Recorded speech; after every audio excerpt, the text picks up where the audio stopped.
Okay. I want to thank you for meeting with me during what I know has been a challenging and busy time. My name is Henry D. Fuller. I am the Senior Capacity Building Assistance Manager with Health HIV. I am joined today by my colleague, Corey. Hi, I'm Corey Howell, Senior Capacity Building Assistance Coordinator with Health HIV. Thank you. Thank you for your interest in the COVID-19 Regional Risk and Resilience Assessment, R3A, which is being conducted with Ryan White recipients and sub-recipients and other HIV prevention and care providers in Washington, D.C., Maryland, and Virginia to assess the impact of COVID-19 on the access and use of HIV prevention and health services. If you have questions, please contact Circe Lecomte, Director of Health Services Research and Evaluation at circe@healthhiv.org. That is CIRCE@HEALTHHIV.org. And the information you provide today will help us develop training and capacity building strategies to rapidly adapt organizations and service delivery models to the current and health risk assessments and climates.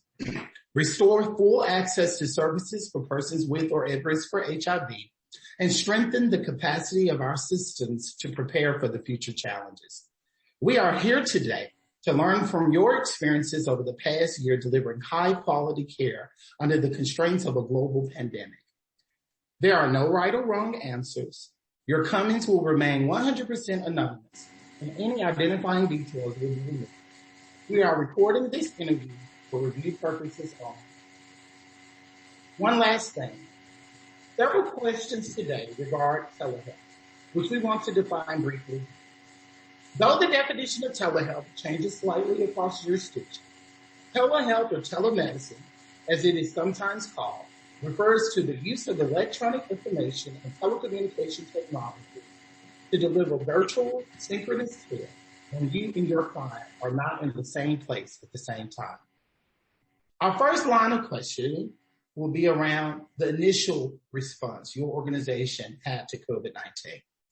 Our first question is, thinking about your organization's initial response to the pandemic in the spring of 2020, how prepared do you believe your organization was, such as contacting service providers, teleworking, clients, and customer care?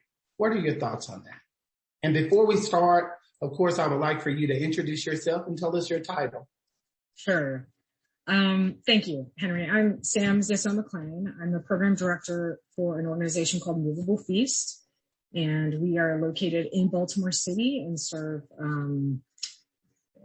pretty much all of Central Maryland and the Eastern Shore of Maryland. So some of that is through Ryan White services, some of it's through lots of other things. But we started our services in 1989 as a response to the HIV epidemic.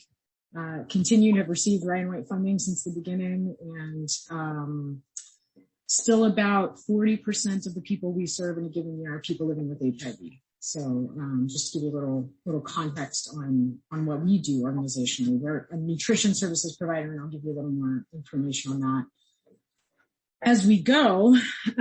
But so I think that, actually that might be a good thing to do now so you have a little context. But so we do home delivered meals and medical nutrition therapy. So we have dietitians that before the pandemic were doing home visits to see people and do nutrition counseling and assessment. And then we're doing medically tailored meals. So we have meals that are made to be appropriate for medical conditions of various types. And we bring those to people's homes and, pair that with the nutrition counseling. So that's really the crux of our services. And then we are also a medical transportation provider.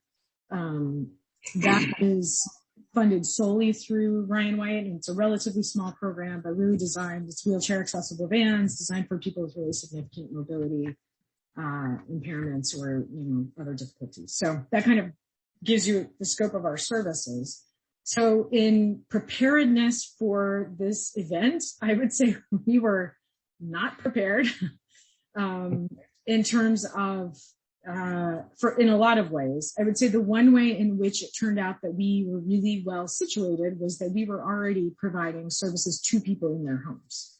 So our meals were already coming out to people in their homes. So, we didn't have to make changes on that except for to make them contactless, which is a relatively easy switch. So we were really well situated in the type of service that we provide to continue providing those services through the pandemic. However, organizationally, we were not prepared at all in terms of telework, in particular telework, and also the fact that we have very heavy reliance on volunteers. And so our service was heavily impacted. Our service model was heavily impacted. I will say we continued services. We did not have any interruptions in service to clients. We had to make a lot of organizational changes for that to happen, but service to clients was not impacted. So we were able to, contacting, clients, contacting service provider, like all of the communication was fine. That wasn't impacted. The teleworking was a huge lift for our organization, to put in place, and also to determine how do we continue to produce this level of service with, we went from 150 volunteers a week to 0, right, when we shut down. And so we had administrative staff cycling through production, right, actually producing meals. And we had to streamline menus. We had to rethink, the purchasing supply chain was disrupted. So those are the types of things that we were not prepared for. And again, most people were not prepared for a global pandemic. We found that out really quickly, but those are kind of the things that we immediately saw. Thank you so much. Our next question is, what types of short-term changes did you put in place at the start of the pandemic? How have these changes been incorporated into your current operations, or how would you like them to be incorporated? Please discuss. Sure. So I think that one of the things that was a huge change for us was implementing telework as an organization. We immediately obviously shut down anyone who didn't have to be in the building, switched to telework, and that meant, thankfully we did have some of the infrastructure that we needed. We didn't have all of it, but we were able to kind of patch it together. And then since then, we've put more investment into kind of the infrastructure that we need to be able to maintain that. So we actually do now have a remote work policy for staff, which we did not have prior to the pandemic. I would say it has made, it's been a benefit to staff, and I'm working from home right now. I have a hybrid schedule now that's 3 days a week in office and 2 days a week at home, which is a really great schedule for me. So that actually gave me the opportunity to do some remote work that I didn't have before the pandemic. I think that we also put into place, in terms of client services, we have a remote option for like any of our client meetings now. And so what that means is that our dietitians have been, offering like nutrition sessions or like, cooking demonstrations or seminars, things like that, that are remote, that might allow for people from multiple geographic areas to join the same event. And I think that's been a benefit. I will say it's also been a challenge because it's harder to engage people remotely, right? Like we've struggled with that. But there's definitely an equity benefit to being able to access everyone has access to the remote platform, depending on not depending on their geographic area. Go ahead, sorry. No, I was going to say, because that'll be a good transition into number 3, because. Okay, yeah, go ahead. Of course, you all, as we get into talking about operations, our next question is, from what sources are you receiving COVID-19 information? Has this changed over time? Which sources were most easily accessed?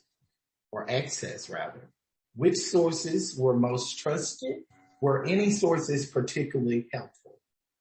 And then of course, this is very important in the context for, as you're saying, as the changes happen, how are you all getting the